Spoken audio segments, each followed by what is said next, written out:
Salut à tous, j'espère que vous allez tous bien et bienvenue à cette nouvelle vidéo. Aujourd'hui, nous allons voir comment créer la double exposition sur Adobe Photoshop. C'est parti. Alors, nous allons commencer par créer notre fichier. Cliquez sur Fichier, Nouveau. Vous allez cliquer sur Impression. Choisissez A4. Et puis ici, nous allons inverser. Nous allons mettre le paysage. Et puis cliquer sur Créer. Tout d'abord, nous allons commencer par importer notre première image. Cliquez sur Fichier et Importer incorporé. Nous allons choisir notre toute première image, ça, et puis vous allez cliquer sur Importer. Alors, ce que nous allons faire ici, nous allons d'abord les roter. Vous allez faire clic droit, rotation horaire de 90 degrés, voilà, et puis vous allez diminuer. Et ensuite, nous allons agrandir sa taille, voilà, comme ça. Valider. On va continuer à importer une dernière image. Cliquez sur Fichier. Importer incorporé. Cette fois, je vais importer celle-ci. Cliquez sur Importer. Voilà. Maintenant, pour cette image, nous allons faire clic droit. Rotation horaire de 90 degrés. Et puis encore clic droit. Symétrie axe vertical. Et puis, nous allons agrandir sa taille. Voilà. Comme ça. Et puis, ici encore, nous allons tirer. Valider. Super. Maintenant, nous allons créer les masques d'effusion sur cette image. Elle est là. Nous allons créer les masques d'effusion. Maintenant, les masques d'effusion, lorsqu'il reste sur les pixels noirs, il efface l'image, mais lorsqu'il reste sur les pixels blancs, il réapparaît l'image. Mais lorsqu'il reste sur une autre couleur, qu'est-ce qu'il fait? Il fait juste que diminuer l'opacité. Alors, nous avons besoin d'effacer. Alors, nous allons utiliser la couleur noire. Alors, nous allons utiliser aussi l'outil dégradé qui va nous permettre d'effacer cette partie. Alors, après avoir choisi l'outil dégradé, nous allons maintenant nous rassurer ce qui est réellement la couleur que nous sommes en train d'utiliser plutôt est noir. Nous allons cliquer sur couleur pour voir. Voilà, c'est noir parce que c'est couleur exactement les 000 jusqu'à la fin. Donc, cliquez sur OK.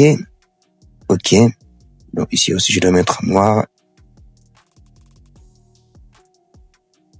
OK. Voilà. Et puis, nous allons cliquer ici. Faire cliquer glisser. Donc, je glisse jusqu'à un certain niveau et puis je vais relâcher. Voilà. C'est bien, mais c'est pas vraiment trop bien adapté. Je vais refaire pour la dernière fois. Super. Comme ça, c'est bien. Puis je vais déplacer pour que ça se fusionne. Voilà. Et, nous allons maintenant ajouter le réglage. Cliquez sur réglage. Si vous n'avez pas cette fenêtre, cliquez sur fenêtre. Et puis, vous allez voir réglage. Voilà. Nous allons choisir balance de couleurs. Et puis, nous allons maintenant balancer le bleu. Voilà. Un peu du rouge. Ça aussi, pareillement. On va voir. Voilà. Comme ça, c'est mieux. Voilà. Je pense qu'avec cet effet, c'est trop beau. Parce que comme ça, ce n'était pas vraiment uniforme. Mais lorsqu'on ajoute les réglages, ça devient quand même magnifique. Alors, nous allons sélectionner le zoom pour dézoomer. Nous allons essayer de dézoomer. Voilà, on va maintenant ajouter les textes ici. Nous allons ajouter les calques de remplissage. Ça y est là, cliquez sur un dégradé, calque de remplissage plutôt, et puis choisissez dégradé. On va mettre la couleur noire ici. Noir. Voilà. Je valide. Ça aussi, je vais mettre noir. OK, OK.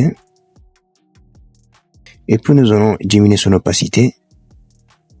Voilà. Ici encore de diminuer.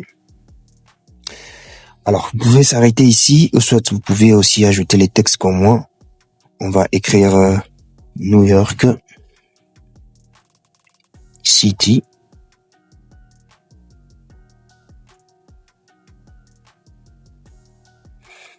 New York City.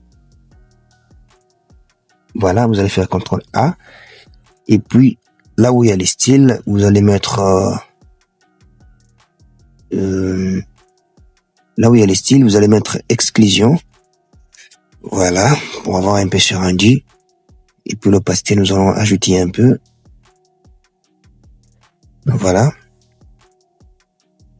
Je peux encore le déplacer. Pour le déplacer automatiquement, vous allez juste cliquer sur ce texte et puis vous allez cliquer sur sélection, tout sélectionner. Et ici, nous allons l'aligner automatiquement. Cliquez sur sélection, désélectionner. Et puis nous allons ajouter une petite description ici en bas. Je prends toujours l'outil texte. Je vais sélectionner à partir d'ici jusque là. Voilà, je vais ajouter une description. Alors la police de caractères que je vais utiliser ici, c'est Baham Script. Je vais utiliser Baham Script. Je mets régular. Je vais diminuer sa taille. Voilà. Je vais enlever la touche majuscule qui est activée. Et puis je vais juste copier cette description et coller. Je vais faire copier. J'appuie sur la touche droite. Je fais Enter, coller, CTRL A, CTRL C, coller, jusqu'à la fin. Là, je fais encore CTRL A. Il y a trop d'espacement. Et puis je vais enlever l'espacement. C'était à 70, je mets automatique. Voilà. Et puis et après je vais arranger ça. Je fais CTRL A. Je clique sur paragraphe pour l'arranger. Je choisis ça. Voilà. J'efface et ici je peux faire Enter. On va voir ces résultats. Je valide. Je pense que je vais encore ajouter l'opacité un peu. Voilà, je mets l'opacité à 70. Et je vais tout sélectionner avec la touche CTRL. Et puis je vais grouper ça. Voilà. Quant à moi, vous pouvez laisser ce rendu, soit ajouter les textes pour ajouter encore plus de beauté sur votre travail. Voilà, nous sommes arrivés à la fin de notre travail. Si vous avez aimé cette vidéo, n'oubliez pas de commenter, de partager à vos amis et dites-nous en commentaire si vous avez des complications ou si vous avez besoin de quelque chose. Nous allons intervenir pour répondre à vos besoins. Alors, on se retrouve à la prochaine et merci beaucoup.